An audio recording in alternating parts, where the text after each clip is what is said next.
What is going on, e-learning human geographers in the AUHSD? It's Mr. Majewski, and I am here with your final Unit 1 odds and ends PowerPoint or Google Slides presentation. This one's a little faster, so we're going to go pretty quickly. These are kind of key concepts that you need to know for this Friday, or I should say this weekend's exam.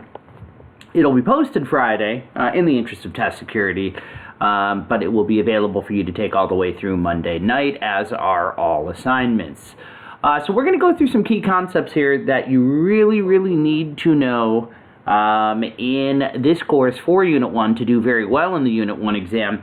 And the first one should be some review. Remember, scale and map scale. This is something that's tricky for my students, so I wanted to make sure to go over this one last time.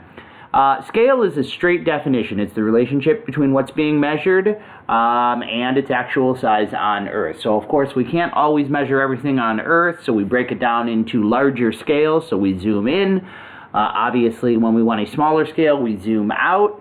Remember, the larger the scale of the map, the more zoomed in the map is, and the more detail you'll see, but a smaller amount of Earth's surface. Meanwhile, smaller scale maps, right, show a greater part of Earth's surface, but they are, because they're zoomed out, but obviously as a result of that, since you see more of Earth, it's going to be in less detail. So the map on the left is a larger scale than the map on the right, because obviously you're seeing a smaller area, although you see a lot more detail on it. A map of Earth obviously has a smaller scale than a map of Catella High School, or any high school for that matter as well. Remember, map scale can be shown in one of three ways: as a ratio, right, or a fraction, or, of course, in a written format as well. Doesn't really matter which one you choose, just as long as you understand. Whatever it says on the left is the amount on the map that equals whatever amount is listed on the right side of the scale. All right, next key concept is space-time compression. Now, you should know distance decay. Remember, distance decay is as something is farther away from the source area or the hearth, then obviously it tends to influence or affect that area less than it otherwise would. So basically, space-time compression is the opposite of that. It's basically the reason why today distance decay is no longer as important as it used to be. Because distance decay used to be a huge reason why things would not diffuse. The further you were away, or the more natural physical obstacles there were, that made it harder for innovations, ideas, or people to make it to a new location. Well, time and distance in this information age, it really doesn't mean much anymore, right? Information spreads so much faster than ever before, and it's literally spreading at a faster rate almost day by day and year by year than it ever has in human history. So therefore, space and time, those barriers that used to be so important, have really been compressed or shrunken to the point where distance decay isn't nearly as major of a deal in slowing the spread of diffusion as it used to be. Reasons for space-time compression? Well, technology. It speeds everything up in terms of information and the movement of people and ideas. The telephone, the computer, the internet, right? All of these technological innovations have really revolutionized the speed at which ideas spread. Just think of how quickly news spreads around, or trends spread around, compared to how that would have been before those three major innovations existed. The other thing is transportation. Look, we can drive, obviously, further than ever before, but air travel is really the big reason. People are able to travel great distances in a short time. So between these two things, technology and travel innovations, information and people really are not slowed down nearly as much as by distance decay as they used to be. Remember, ships can, 5 to 6 weeks, they can cross the Atlantic Ocean. And that's being pretty, those are slow-moving ships. Fast-moving ones can get there in half that time. And, of course, planes, it's a matter of hours, right, crossing the Atlantic or the Pacific Ocean. Whereas in the past, prior to air travel, of course, that would have taken much longer. And this infographic on the right here really shows you space-time compression, right? And the whole point of what it's trying to say there is, as time has gone by, the speed, I guess you could say the distances on Earth have really been shrunken because of our ability to travel it so much faster. I was on a plane this weekend, and I noticed that we were going close to 600 miles an hour. And so obviously when you put it into a context like that, very few things really are too far away from you to be affected any longer. Here's another really good example of space-time compression, right? It shows basically travel around the world and how long it would take. Columbus, it took 37 days to cross the Atlantic, right? And then the Titanic, well, it didn't make it all the way, but it would have taken about 100 hours to make it. You compare that with the first airplane that went across the Atlantic, right? And that was in 1927. It only took 33 hours for that to take place. By 1962, we're orbiting Earth, right, in satellites and American ships, right, satellites, and that only takes a few hours at most to orbit the Earth. In fact, they orbited it 3 times in just 5 hours. So again, the time required to cross the Atlantic or orbit the Earth really shows how transportation improvements have shrunk the world. This is called space-time compression. Compression means to crush something or make it smaller. So distance decay obviously is really slowed down or less important after space-time compression. Next up, we have networks and connections. Hey, a network is really interconnected places that are serving some sort of function together between them. So a lot of times people in places are connected to one another when they may otherwise wouldn't be. Many people and businesses create these networks in order to encourage either the travel of people, encourage trade between locations, or just the mobility, all right? Mobility of people or items from one area to another. So a network is almost always centered around a core area of activity. It's usually known as a hub. And then either people or information or items flow outward from that hub. And they sometimes resemble kind of like the spokes on a bicycle. So the hub would be the center of the wheel, and then how they have individual spokes that go outward. Those would kind of be the transportation corridors that would move those people, ideas, or items from one location to another. When you have a system of these in place, that's known as a network. The most common example is air travel. Certain airlines have a hub, which is where they are really based out of. So, for instance, like Southwest Airlines, I believe, is like Phoenix, Arizona, and United Airlines, Chicago, and Dallas. And so almost all of their travel either originates there, their planes either originate there or go to that place whenever there are layovers or anything like that. And so it creates a network where Chicago is the hub for United Airlines, and then smaller airports around the country are the spokes that connect to the hub. Otherwise, these locations probably might not have much in common or as much in common, but thanks to this common network that's been created by this one airline, we see all these connections taking place as a result of this constructed man-made network. All right, Amazon, Walmart, delivery places, if you look at where their stores or the distribution centers are located, it creates a network that allows products to get to pretty much any location in the country in just a matter of days. And so we usually see it with businesses, especially those that deliver. Those are usually our best common examples of networks. All right, just another kind of combination of how places can be related to one another when otherwise, geographically, they might not necessarily be right next to each other. Culture, we're changing directions. Culture is a term that geographers use to describe what matters to a group of people. It's really interesting to study because culture really varies from place to place and from time to time. It can include ideas and beliefs that are important. Those are called mentafacts, and that can include the religion of a culture, the language, holidays, family, music, even language and how words are constructed or what they mean. The other half of culture that helps us to determine the important things in a particular culture, not ideas and beliefs, but the material items, and those are called artifacts. So ideas and beliefs in a culture are the mentafacts that bring it together, whereas the material items that are important to a culture are the artifacts that are important to them. That could be homes and what they're constructed out of, clothing, choices and preferences, food that is consumed, maybe even like wealth, what is determined as currency, for instance, what is considered valuable. That will really change from place to place and from time to time. We'll get a lot more into this in a later unit, but you should at least be familiar with what it is. Culture really helps to make each area on Earth and the people who live there very unique.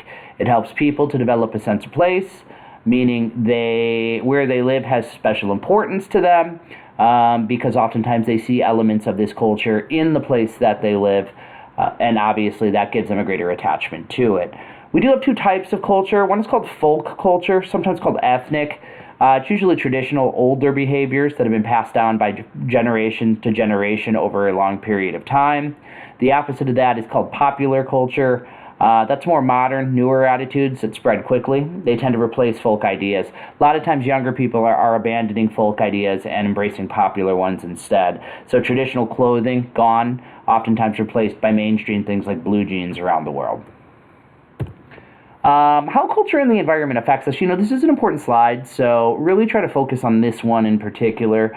So, cultural landscape. Obviously, people have a relationship with the environment in which they live.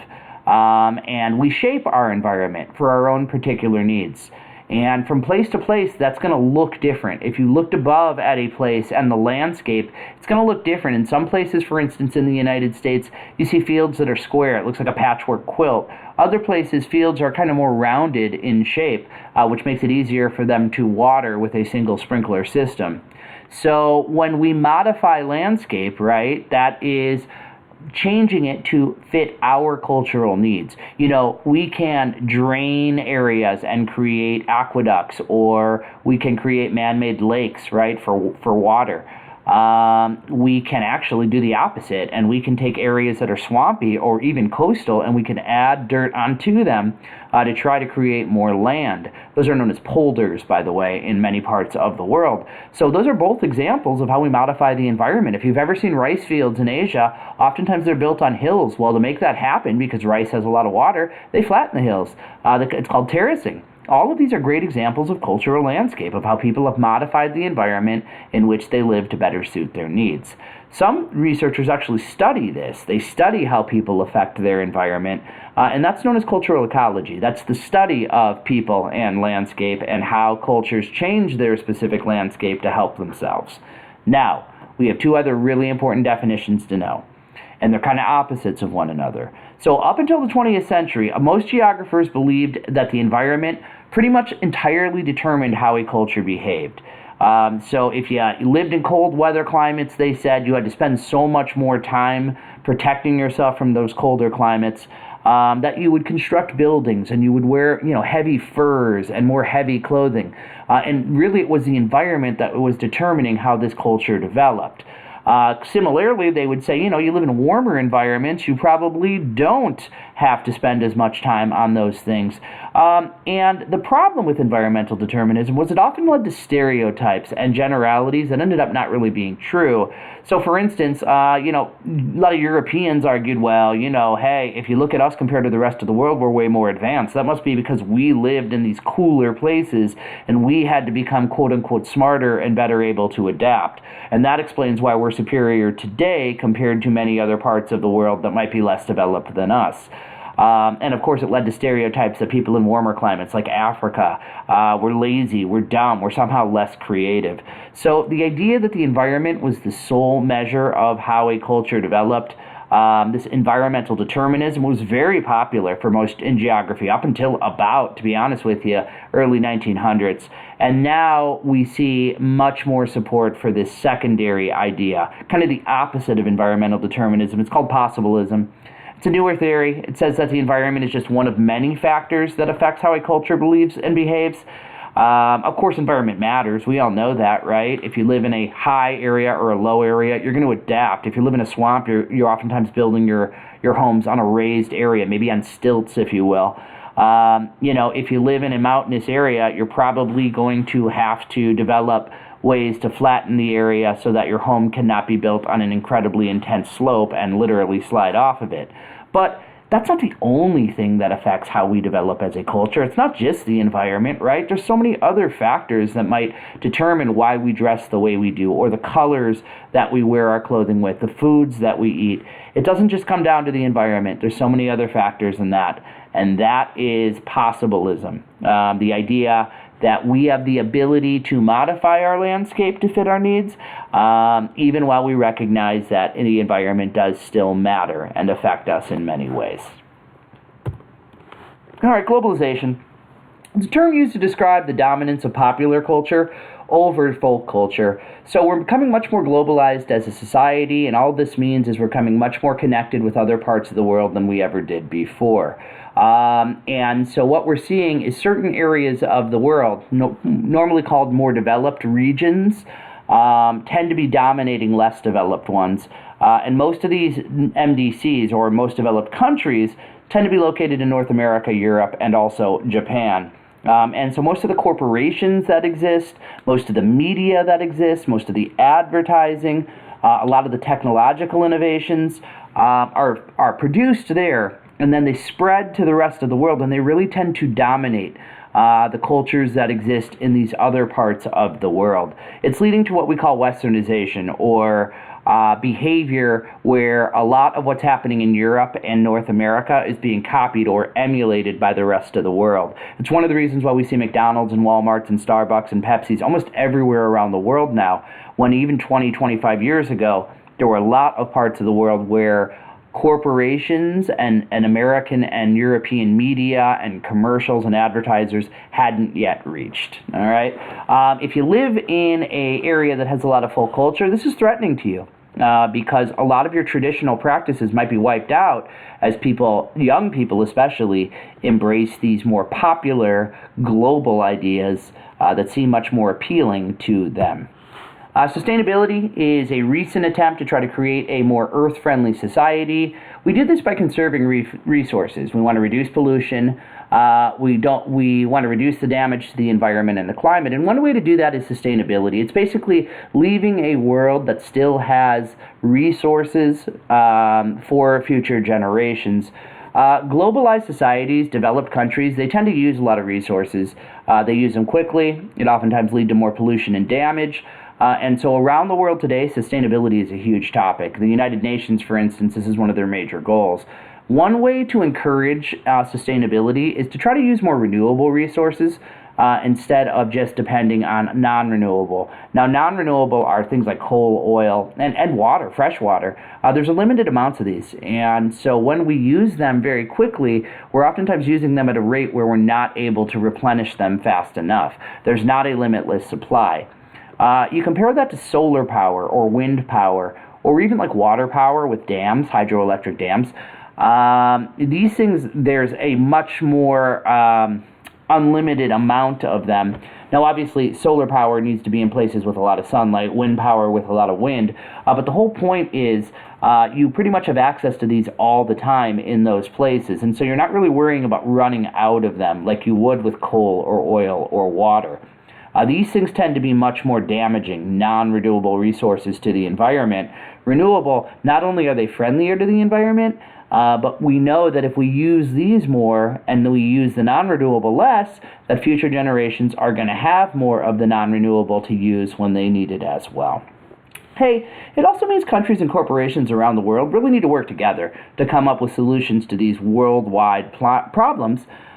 Since most environmental activity has consequences that don't just stop at a country's border. It's not like when we pollute in the United States, it stops at the Mexican border and doesn't go into Mexico. Clearly it does. So we're all kind of affected by all of this pollution and these changes that are happening with resources. And so obviously it kind of makes sense for countries nearby one another, regions, and even the world to sometimes try to work together to promote sustainability. Even if we might disagree on how that's done from country to country to country, most people and most governments recognize, hey, sustainability does need to happen. All right, last major topic is field analysis. Hey, one thing you need to know about geographers is they love to conduct research, and you need to do that to gather data, to test your theories, and to make conclusions. And obviously, like with most research or most subjects, the best research a geographer can conduct is hands-on. It's also known as field research. Field research means the geographer is there directly in the environment, and they are conducting their own hands-on research instead of relying on work that somebody else did where they might not have been there.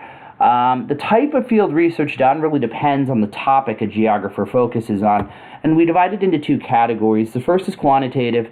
Quantitative is when you use statistics or numbers-based research. It's usually done when researchers really want a huge study with a lot of test subjects. The idea is the more test subjects, the more reliable the data. There's less skew, there's less irregularities, there's more reliable results that people are going to be willing to accept. If I do, and usually, by the way, quantitative researchers want more subjects, again, because other researchers consider that valuable for their own studies as well.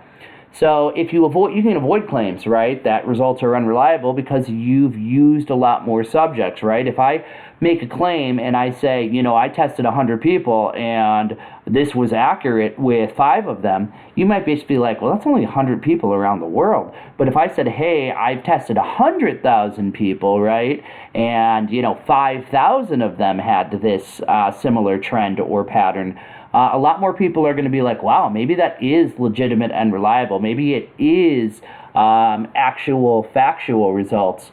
And maybe this guy didn't just select 100 people to make his test seem true. Quantitative data can include census results. Remember, census is something that's taken by a government every few years, and it basically measures the population. And when I say measures, it measures its size, it measures where they live, it breaks down to neighborhood by zip code. And so it's one of the big tools we can use. And what we're doing is using government data. That's what a census is.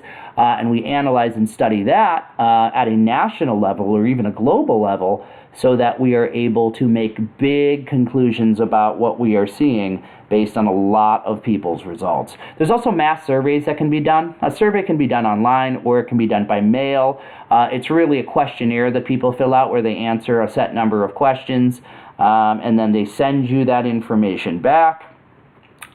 Statistical observations by the geographer, so they can actually go out and they can observe things. I'll tell you, for instance, back in the day, Mr. M had to work on a geographic project where I measured the amount of traffic in a certain area. So I counted the number of cars at the red lights every time the light stopped and went red. It can require remote sensing data over large areas, so like global satellites that show all of Earth, or focus in on one region or one continent or even one nation, country. That's quantitative, right? Because we're talking about large amounts of space and large numbers of people. Population geography, economic geography, development. The large studies are oftentimes preferred here, where we're measuring data from country to country, right? We're measuring data from region to region. And so oftentimes you'll see quantitative used more often in those than maybe others. Again, if you're measuring something on a small scale, global, continental, regional, or national, chances are you're more likely to be using quantitative. You compare that with qualitative. Qualitative involves direct interaction with test subjects. You want to get first-hand accounts of their personal experiences. So qualitative means you go out and you try to get more detailed, hands-on, one-on-one results. So one-on-one interviews with people. Or maybe focus groups where you'll just have 6 to 12 people in a room and you'll ask them about their experience in dealing with a certain issue. Maybe even autobiographies or personal memoirs that you read to better understand someone's experience, history, or account of a particular test subject or topic. So you want a better understanding. You don't just want numbers. You don't just want data. You don't want to know how many times they went to the store. You want to know their experience when they went there and what they liked and did not like. You don't want to know how many cups of coffee they drink, right? You want to know which types of coffee they prefer and why. Qualitative research usually takes a lot longer, right? And interviews with one person might take 30 minutes to an hour instead of a quick, 2-minute online survey somebody takes. So usually with qualitative research, there are far fewer test subjects that a geographer uses. But again, they don't just record basic statistical data. They're interested in learning as much about the person and their experience as possible. All right. It's popular with cultural geographers, folks who study language, religion, ethnicity, culture, where maybe the size of the study isn't as interesting or important to them as how much in-depth they've been able to get with the people they are studying. So again, qualitative on the left here shows you some different ways that it can be done, right? Nice little difference here between qualitative and quantitative. The whole point being, instead of, really focusing on the quality experience of smaller numbers of people on a large scale, Quantitative focuses on the small scale with the numbers. All right, folks, that's Mr. M. I am signing off. Time to get back to the work.